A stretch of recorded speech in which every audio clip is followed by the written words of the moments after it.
Si tu m'as donné ta vie, je te donne la mienne. Dans le froid de la nuit, mon cœur t'appartient. Et quand la tristesse arrive, je sais tu es là, toujours près de moi. Bon lundi, bienvenue à votre émission La Victoire de l'amour. Aujourd'hui, c'est la journée de la paix et c'est aussi l'automne qui commence. C'est une belle période de l'année, je trouve. Aujourd'hui, j'aimerais vous parler, je vous en ai parlé souvent, d'un sujet qui pour moi est primordial dans ma vie et dans la vôtre, je l'espère, c'est la gratitude. Vous vous souvenez, il y a 2 mois environ, on s'était donné un défi tous ensemble de ne pas chialer pendant 1 mois. Vous m'avez écrit, vous avez été énormément de personnes qui m'ont écrit en disant « C'est épouvantable. Je ne savais pas que je chialais comme ça. Il y a des gens qui l'ont fait en couple et ils se reprenaient un et l'autre. Je me souviens entre autres d'un couple et qui se sont aperçus à quel point, inconsciemment, on est inconscient de ça, à quel point on chiale dans la vie et on oublie de regarder ce qu'il y a de beau et de grand qui nous arrive à chaque instant, à chaque jour. Parce que même une mauvaise journée comporte des beaux moments. Ça se peut pas qu'une journée soit juste épouvantable. Il y a des beaux moments dans chaque journée. Alors, ce que j'aimerais vous donner comme défi pour les prochaines semaines, et j'espère pour toute votre vie et toute la mienne également, c'est de prendre le temps à tous les jours. Ça peut prendre 5 minutes. Ça peut être avant de vous coucher, ça peut être en revenant de travailler. En tout cas, un moment que vous allez choisir vous-même. Vous pouvez même l'écrire, c'est encore mieux, si vous avez un petit cahier ou je sais pas quoi, de revoir votre journée et de regarder pas ce qui n'a pas été, mais ce qui a été beau dans votre vie, les beaux moments, des choses qui vous ont marqué et être capable de dire « Pour ça, Seigneur, merci ». Alors, ça nous évite de chialer parce qu'on va miser sur ce qu'il y a de beau et de grand dans notre vie. Et comme je vous ai déjà dit, je vais le répéter jusqu'à ma mort, plus on remercie, d'ailleurs c'est Saint Paul qui en parle, plus nous sommes dans la gratitude, plus nous recevons, et plus nous sommes dans l'ingratitude, ça veut dire qu'on n'est jamais content de rien, moins on a. Et regardez autour de vous. Prenez le temps de regarder des gens autour de vous. Remarquez que ceux qui sont toujours en train de critiquer tout ce qu'il y a, qui critiquent, qui chialent, c'est des gens, premièrement, qui s'éloignent. Il y a des gens qui veulent plus être à côté d'eux parce que c'est trop négatif. Et regardez au contraire des gens qui voient toujours le beau côté des choses, qui sont heureux, qui remercient pour n'importe quoi, qui apprécient la vie. Apprécier simplement de se réveiller le matin et d'être en santé, c'est déjà un cadeau inestimable. Il y a tellement de gens que je connais d'ailleurs qui prennent le temps de m'écrire et qui pourtant vivent des maladies, des handicaps, des choses très difficiles dans leur vie. Et vous savez quoi? Ils trouvent le moyen d'aimer la vie et de dire « Seigneur, malgré tout ça, je t'aime. Seigneur, malgré mon handicap, malgré ma maladie, malgré qu'il vient de m'arriver tel ou tel problème, je suis heureux. » Et ça, c'est une promesse de Jésus. Hein? Jésus qui nous dit « Je vous donne ma joie, une joie que personne ne pourra vous enlever, même dans la souffrance, même dans l'épreuve. » C'est ça, le cadeau de Jésus, cette joie qu'il nous donne et cette paix. Alors, n'oublions jamais d'être dans la gratitude. Je vais vous le répéter. Plus on remercie, plus on reçoit. Plus on chiale, moins on reçoit. Notre Père qui es aux cieux, que ton nom soit sanctifié, que ton règne vienne, que ta volonté soit faite sur la terre comme au ciel. Donne-nous aujourd'hui notre pain de ce jour. Pardonne-nous nos offenses comme nous pardonnons à ceux qui nous ont offensés.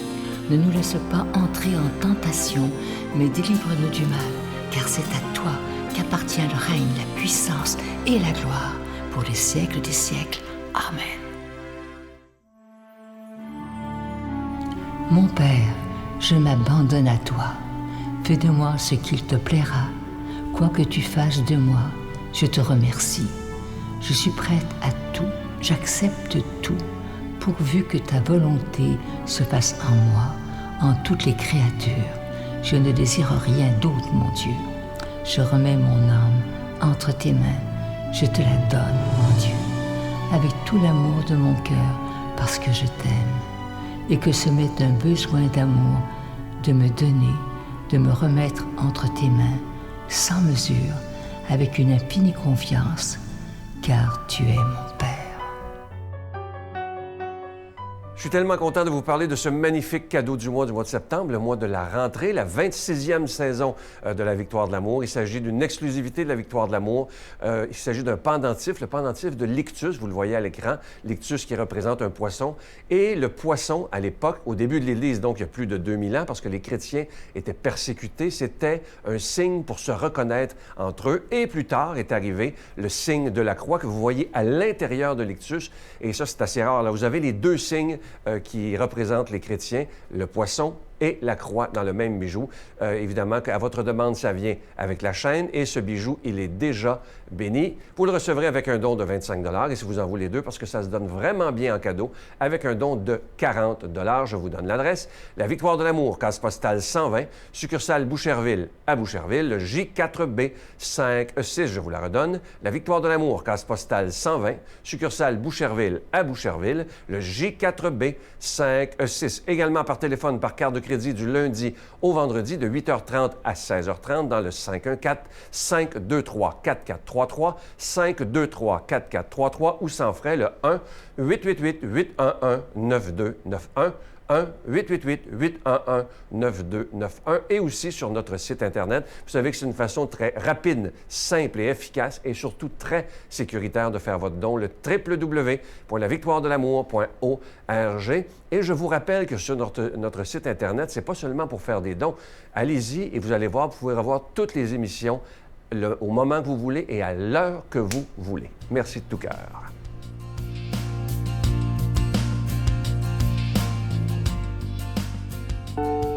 Je continuerai à croire, même si tout le monde perd espoir. Je continuerai à aimer, même si les autres parlent de haine. Je continuerai à construire, même si les autres détruisent. Je continuerai à parler de paix, même au milieu d'une guerre. Je dessinerai des sourires sur des visages en larmes et je tendrai les bras à ceux qui se sentent épuisés. Oui, je continuerai à croire.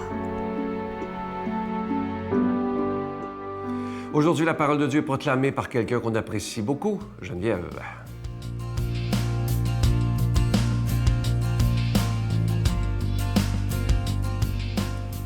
Jésus, sortant de Capharnaüm, vit un homme du nom de Matthieu assis à son bureau de collecteur d'impôts. Il lui dit « Suis-moi ».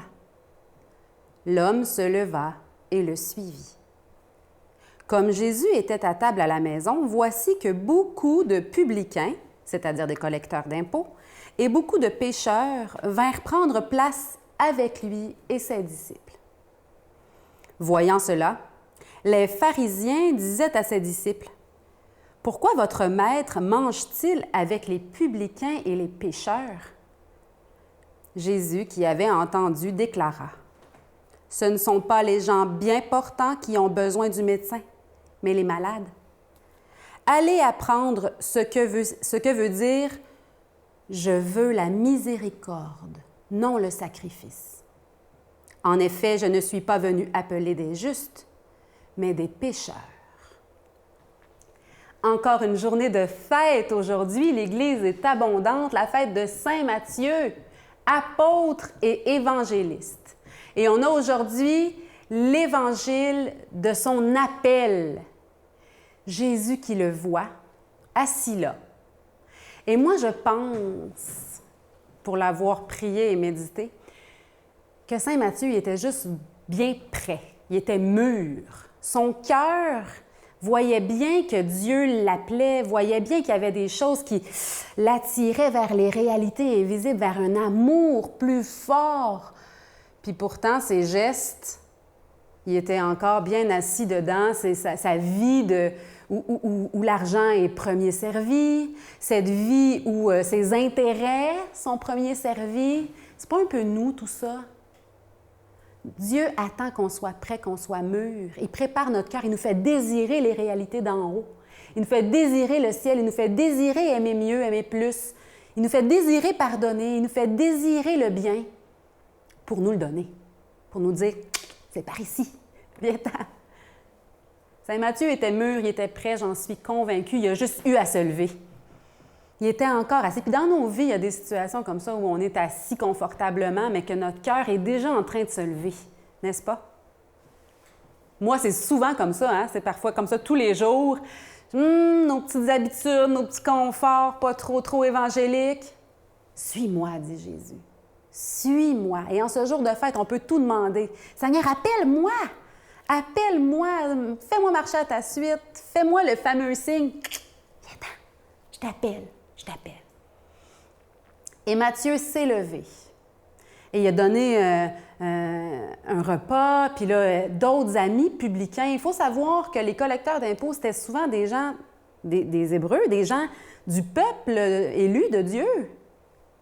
Des Juifs pratiquants, si on veut. Mais pourtant, ils étaient détestés de leur père, de leurs semblables, parce que, en même temps, ils travaillaient pour les Romains. Ils travaillaient pour...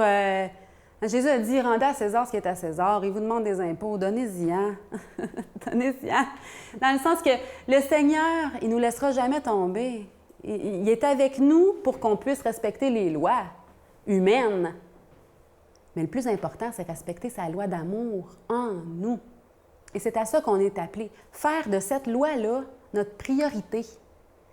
Ce qui est premier servi en nos cœurs, est-ce que c'est Dieu? Chaque jour, on peut se poser la question en démarrant notre journée. Seigneur, fais-moi marcher à ta suite aujourd'hui. Amène-moi à ta suite.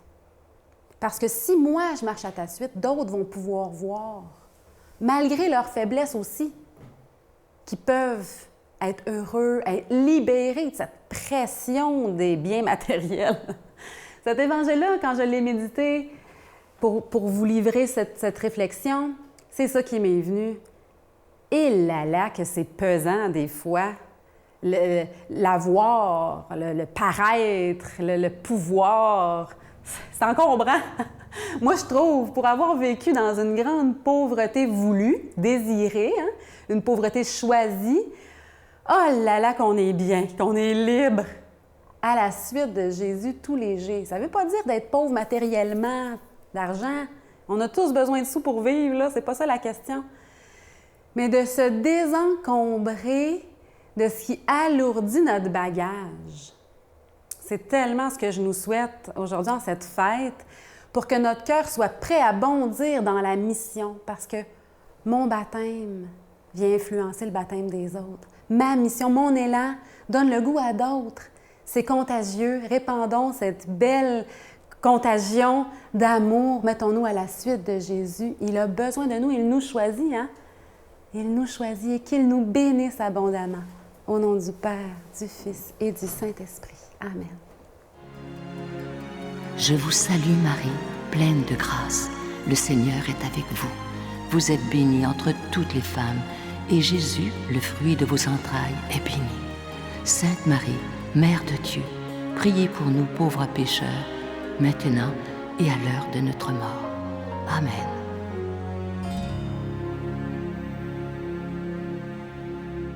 Avant de vous quitter, je vous laisse avec une très, très belle prière. Ça s'intitule simplement « Petite prière du matin ». Écoutez bien, c'est vraiment beau. Seigneur, en ce jour naissant, je viens te demander la paix, la sagesse et la force. Donne-moi de regarder le monde et tes enfants comme tu les vois toi-même. Ainsi, je saurai mieux les aimer. Que ma bienveillance et ma joie fassent sentir la douceur de ta présence auprès de ceux et celles qui m'approchent. Donne-moi de révéler à travers ma vie ta beauté et ton amour. Amen. Une très, très belle prière. Et si on prenait le temps aujourd'hui, justement, de vivre de façon à ce que quand les gens vont nous voir, vont dire « Mais qu'est-ce qu'il a ou qu'est-ce qu'elle a de différent des autres? » Simplement par notre agissement. Et c'est comme ça qu'on peut évangéliser les autres, pas toujours avec des mots, simplement en agissant. Je vous souhaite une belle journée, à demain. Bye! Et j'ai décidé d'être heureux. Pourquoi? Parce que j'ai Dieu dans ma vie. En ayant Dieu dans ma vie, n'importe quoi qui peut m'arriver, le bonheur est là quand même. C'est pas les choses extérieures qui vont dire ce qui finalement m'apporte un bonheur ou non. J'ai Dieu. Plein de pluie sur nos plaines, Santa Maria.